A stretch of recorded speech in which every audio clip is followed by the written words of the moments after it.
Station Commander, the humans' drone assembly has triggered a Level 9 behavioral anomaly. The Vorath cubs are bypassing their instinctual fear response.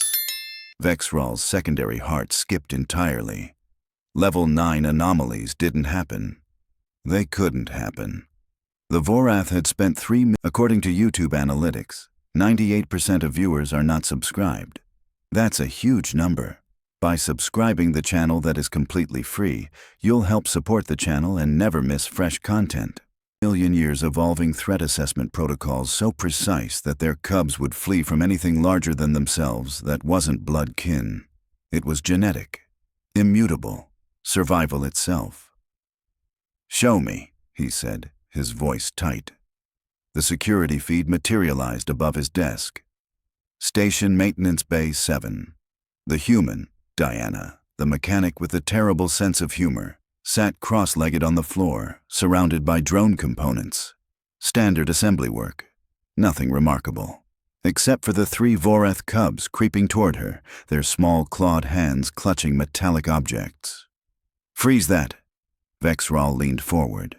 "Magnify Section 47. The image expanded.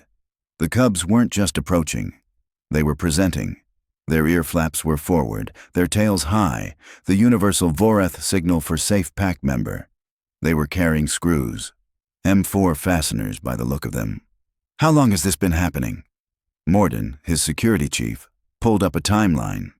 "The approach behavior? 17 minutes. But Commander," he hesitated. "The cubs have been stealing those screws for 6 days." 6 days. "Explain." "We didn't flag it initially. Vorath young exhibit hoarding behaviors. It's normal development. But when we reviewed the footage after the approach alert," Morden cycled through archived feeds. "Day 1, youngest cub takes 2 screws from maintenance cart. Day 2, middle cub acquires 3 more from the storage bay. Day 3, eldest retrieves 4 from the recycling center. They've been hiding them in air duct junction 47. Hoarding materials to present to a non-blood relative," Vexral said slowly. "That's impossible, sir. Vorath cubs only gift present to den mothers and pack alphas. It's how they signal acceptance of authority and request protection. There are no exceptions in the literature. None." On the live feed, Diana looked up from her work. She smiled, that strange human expression that showed all their flat teeth, and held out her hand. The cubs chittered and placed the screws in her palm, one by one. "Oh, you found the M4s." Diana's voice came through the audio feed, warm and delighted. "You little geniuses. I've been looking everywhere for these. Thank you." The cubs purred. Vexral stood so fast his chair tumbled backward. "Get Dr. Cathara to my office, now." "Sir, she's already on her way." "Those are her cubs." Of course they were. The door chimed 12 seconds later. Dr. Cathara entered with the rigid control of someone barely containing panic. Her credentials preceded her. The station's senior xenopsychologist, author of 17 papers on interspecies behavioral dynamics, specialist in Vorath developmental psychology. Also, a mother watching her children defy evolution itself. "Commander," she said, her voice admirably steady. "I've reviewed the feeds. All of them. I need to observe directly." "Explain what I'm seeing first." "I can't." The words came out flat, almost mechanical. Gift presentation behavior in Vorath cubs is genetically hardwired. It requires olfactory confirmation of genetic relatedness, auditory recognition of den-specific vocalizations, and visual identification of species-appropriate protective behaviors. The human satisfies none of these requirements. This shouldn't be possible. And yet. Cathara moved to the monitor, her eyes fixed on her cubs. "They've been modifying their approach behavior. The footage shows progressive desensitization, starting from 30 meters away on day 1, closing to 20 meters by day 3, 15 meters yesterday. They've been practicing." "Practicing what?" "Overriding 3 million years of survival instinct." Cathara's voice cracked slightly. "My cubs have decided that the human is safe. Not just safe, pack. They're treating her as a den mother, Commander. They're trying to join her family unit." On screen, Diana offered the cubs a small propeller blade from her drone assembly. Want to see how this works? It's pretty cool. Watch. The cubs leaned in, their fear response completely absent. The eldest touched the blade with one careful claw, chirping a question. Careful, it's sharp, Diana said, demonstrating the spinning motion with her hand. See? It moves the air, makes things fly. The cubs chittered excitedly among themselves. She's teaching them, Morden said quietly, and they're learning. Alert the council, Vexrall said. Full emergency session, and get every xenobiologist on this station to Maintenance Bay 7. If this is spreading— Sir, Morden's screen flashed. It already has. We're registering approach behaviors from Kelthran hatchlings in Section 9 and Praxian younglings in Section 12, all converging on the human's location. How many? 14 offspring, 6 different species, all exhibiting den bonding presentation behaviors. Vexrall stared at the security feed. Diana had returned to her drone assembly, now surrounded by a small crowd of alien children, each one watching her work with rapt attention. She was humming something, a human melody, discordant to his ears, and occasionally pausing to explain what she was doing. The Vorith cubs sat closest, their tails wrapped around each other, their eyes never leaving her face. Sir, Kithara said softly, permission to join the observation? Granted, but Doctor, what are we dealing with here? Kithara looked at him, and for the first time since entering, he saw genuine fear in her eyes, not of the situation, of the answer. I don't know, Commander, but whatever it is, my cubs trust it more than they trust their own instincts, and I need to understand why. She left quickly, her steps echoing down the corridor. Vexrall turned back to the screen. Diana had produced a small magnetic driver and was showing the cubs how to attach a mounting bracket. The eldest cub reached out with careful claws and mimicked her motion. Good job, Diana laughed. You're a natural. Here, try this one. The cub's purr was audible even through the audio feed. Level 9 behavioral anomaly, Vexrall thought. But what they really meant was, everything we know about child development across species just became obsolete, and the human had no idea she was causing it. Dr. Kithara arrived at Maintenance Bay 7 to find her cubs doing the impossible. They weren't just near the human. They were touching her. The youngest had climbed into Diana's lap, its small body curled against her torso while she worked. The middle cub leaned against her shoulder, watching her hands with intense focus. The eldest sat pressed against her leg, its tail draped across her boot. Contact comfort, den bonding, pack intimacy with a human. Kithara's research tablet nearly slipped from her grip. Oh, hey. Diana looked up, still smiling that bizarre tooth-bearing expression. You must be their mom. They're amazing, super smart, really helpful. They brought me all these screws I'd been missing, saved me like 20 minutes of searching. Yes, Kithara managed. I see that. They okay to hang out here? I don't mind. Honestly, it's nice having company. Gets quiet in maintenance sometimes.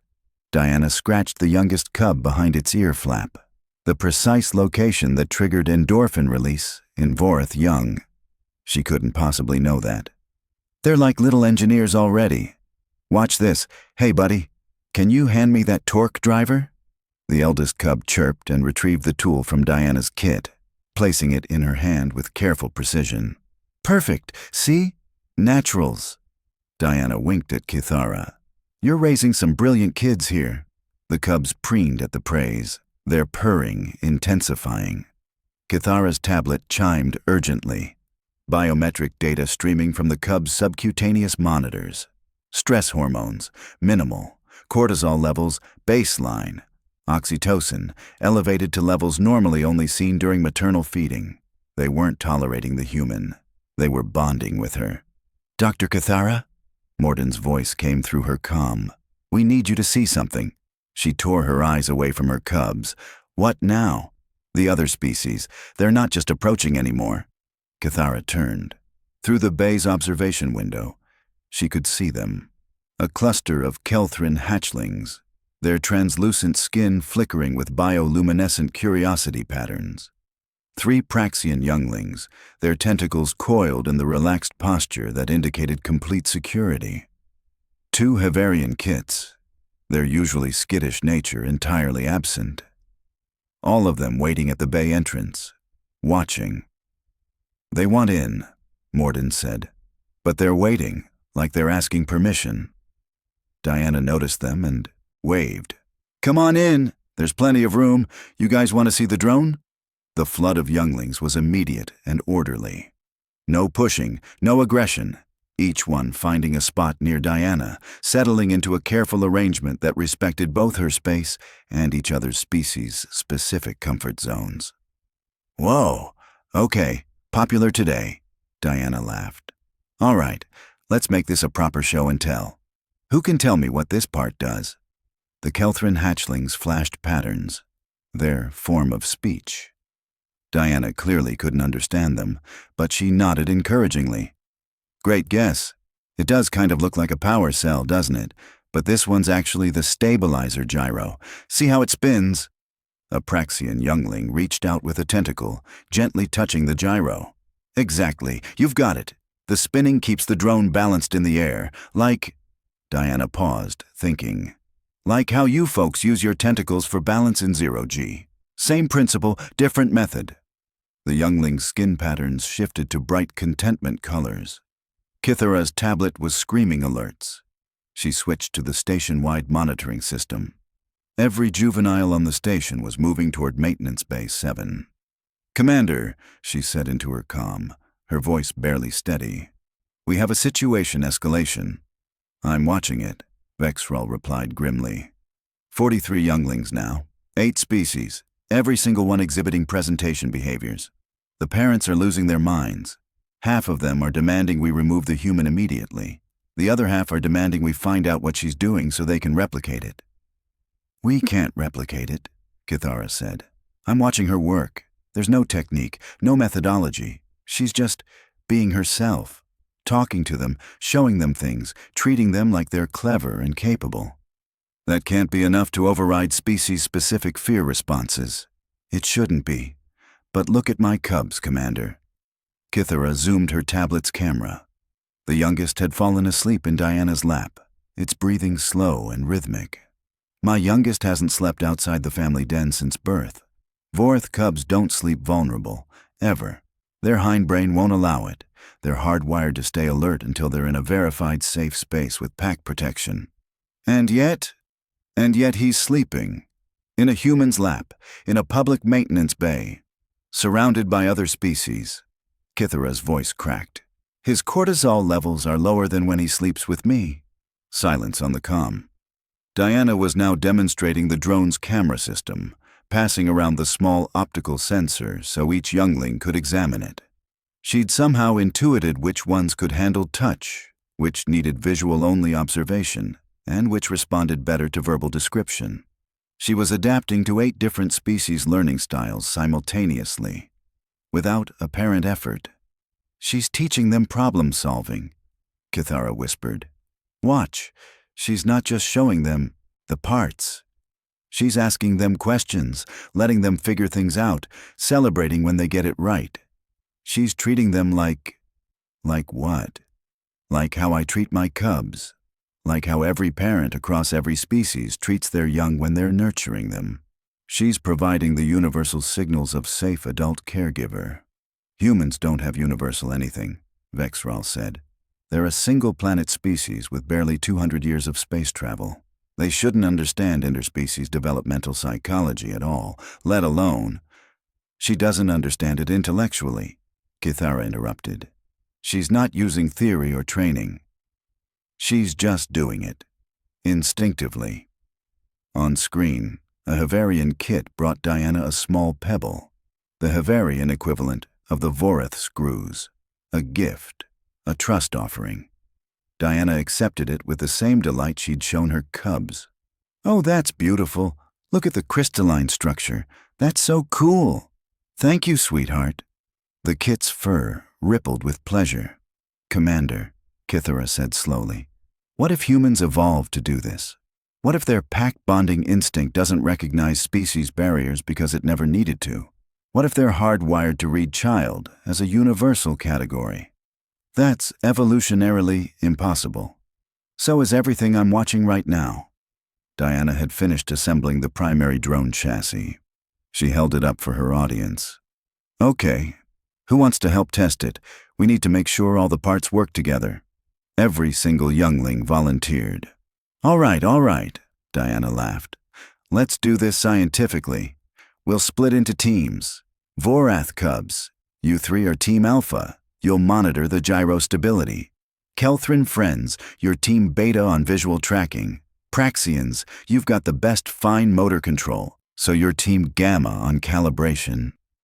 She was organizing them, creating interspecies cooperation among younglings who shouldn't even be in the same room together without parental supervision. And they were following her lead without question. Dr. Kithara. Vexral's voice was strained. I'm calling an emergency council session. We need every xenobiologist, child development specialist, and behavioral psychologist on this station in the conference room in 1 hour. Understood. And doctor, keep watching her, because either we're witnessing the most significant discovery in interspecies relations in galactic history, he paused, or we're watching the beginning of something we don't have words for yet. Kithara looked at her cubs, working happily alongside younglings from 8 different worlds, all of them trusting the human who'd somehow become everyone's den mother in the space of an afternoon. I think it might be both, Commander. The council chamber had devolved into controlled chaos.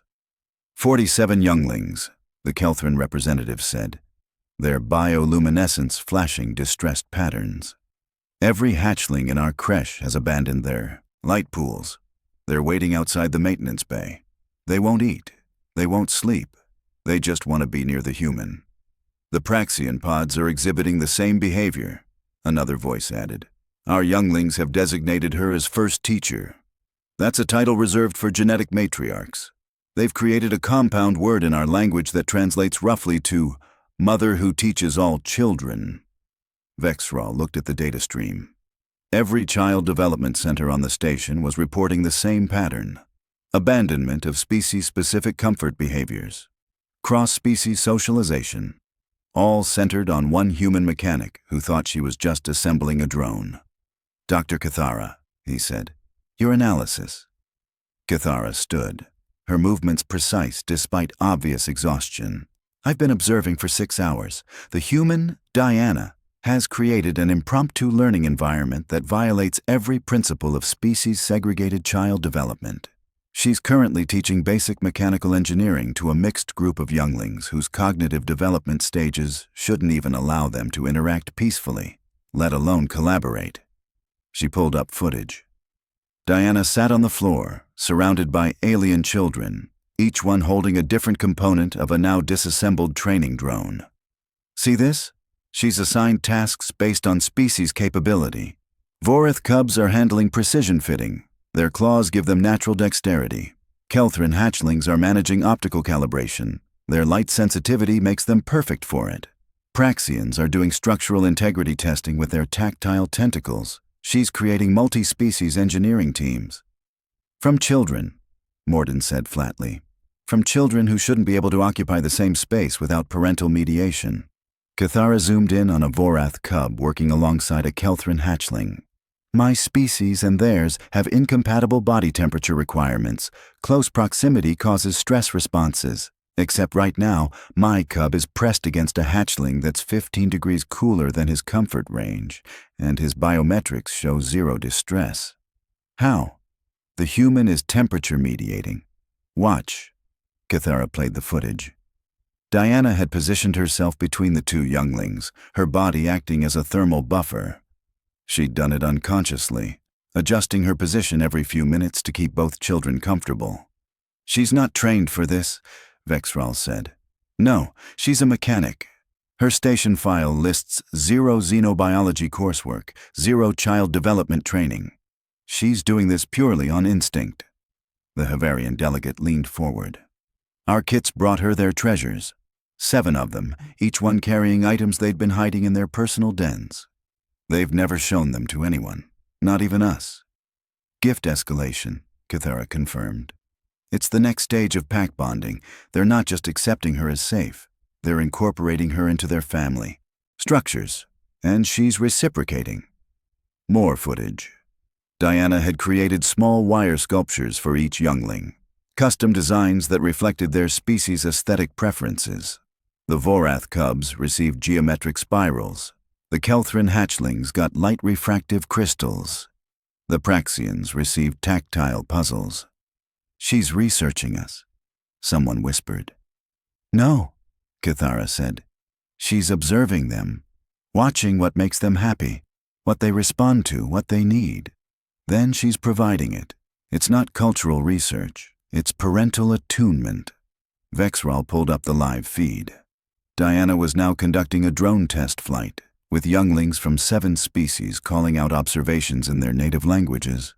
She couldn't possibly understand most of them, but she was nodding, responding, incorporating their input.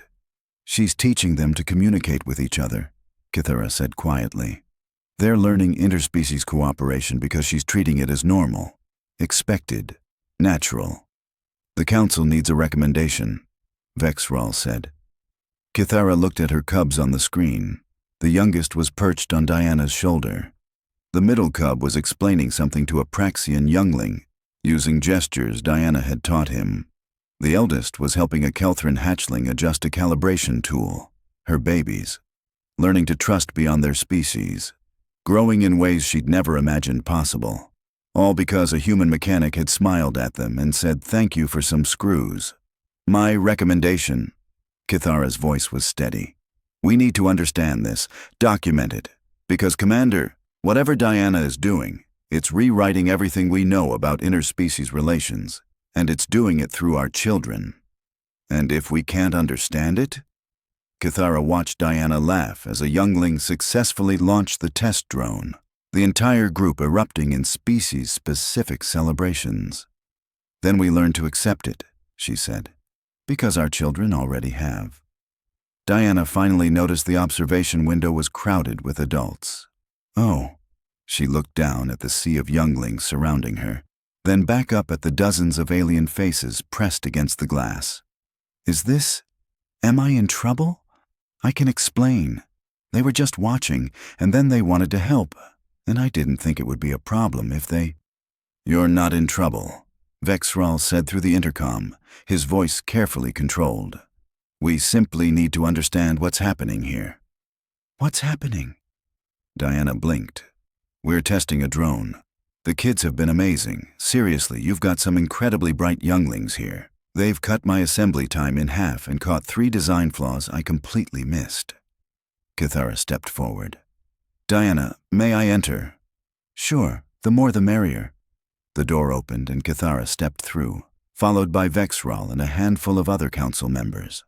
The younglings barely glanced at them, focused entirely on Diana's explanation of propulsion vectors. My cubs, Kithara said carefully. They've been bringing you gifts. Oh yeah, those screws were super helpful. And look what else they found. Diana gestured to a small collection of items. Wire segments, bolts, even this little data chip that I thought was completely lost. They're like little treasure hunters. Do you understand what gift-giving means to Vorath younglings? Diana paused. I mean, they were being helpful? Sweet? It means they've claimed you as pack, as family. Oh. Diana looked down at the cubs, who were watching her with adoring eyes. Well, I mean, that's really sweet. They're wonderful kids. You should be proud. Diana, Vexral interjected. Vorath cubs are genetically programmed to flee from non-relatives. They cannot override this instinct. It's impossible. Huh. Diana scratched the eldest cub's head absently. Well, maybe they just figured out I wasn't going to hurt them.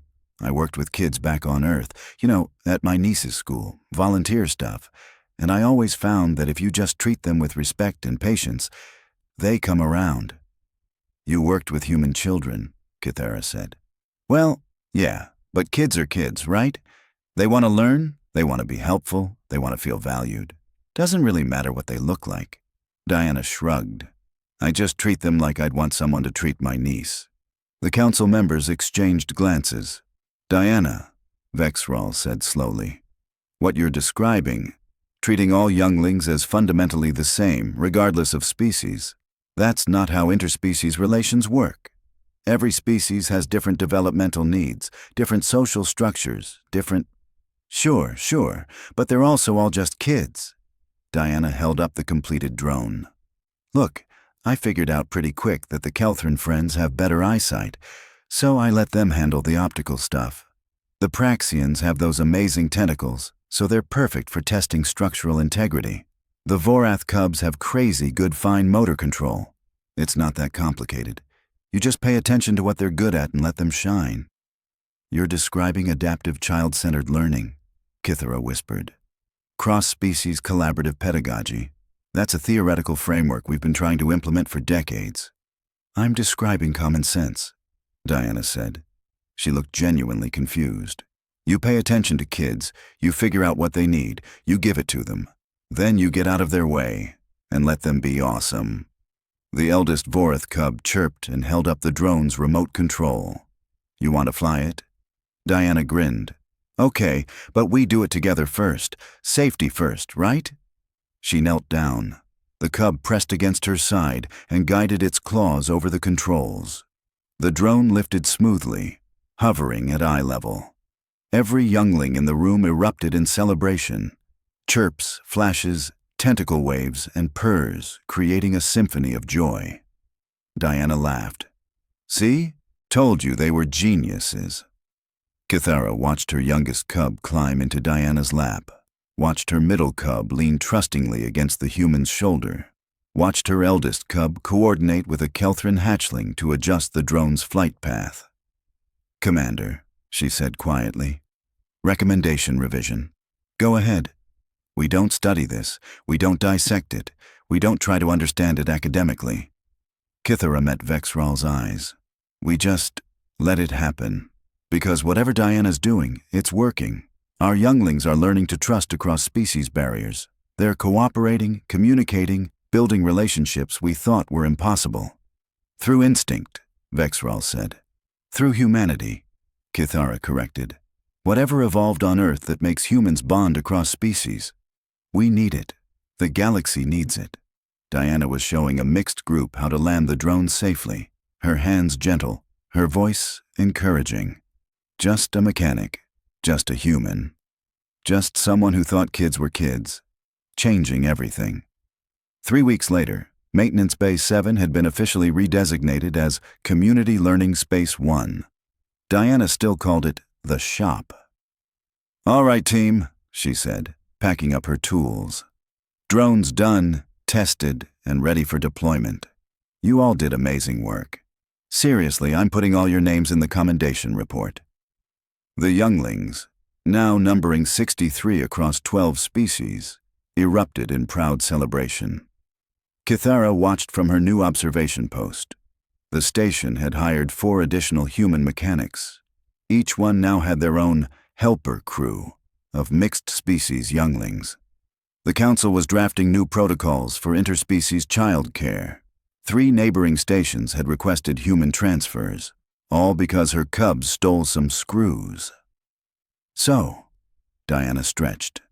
Next project is fixing the cafeteria's ice cream machine. Who wants to help? Every single hand, claw, tentacle, and appendage shot up. Perfect, Diana laughed. But fair warning, it's going to be cold work. Bundle up, friends. The younglings rushed off to prepare, chattering excitedly in a pidgin mix of 8 languages they'd invented themselves. Diana grabbed her toolkit and headed for the door, the Vorath cubs trailing behind her like always. Just another Tuesday. Just another impossible thing. Just Diana. Vexral filed his final report to Galactic Command that evening. Subject: Human Integration Protocol. Revision. 7. Conclusion. Humanity's greatest weapon isn't their technology, adaptability, or resilience. It's their inability to recognize species barriers when it comes to children. They see younglings as a universal category deserving patience, respect, and encouragement. Recommend immediate expansion of human presence across all multi-species stations, not as diplomats, not as mediators, as mechanics, teachers, librarians, mundane roles where they'll naturally interact with our children. They'll do the rest themselves. They always do. He watched Diana disappear around a corner, trailing younglings like a comet's tail. Just a human, changing the galaxy one kid at a time.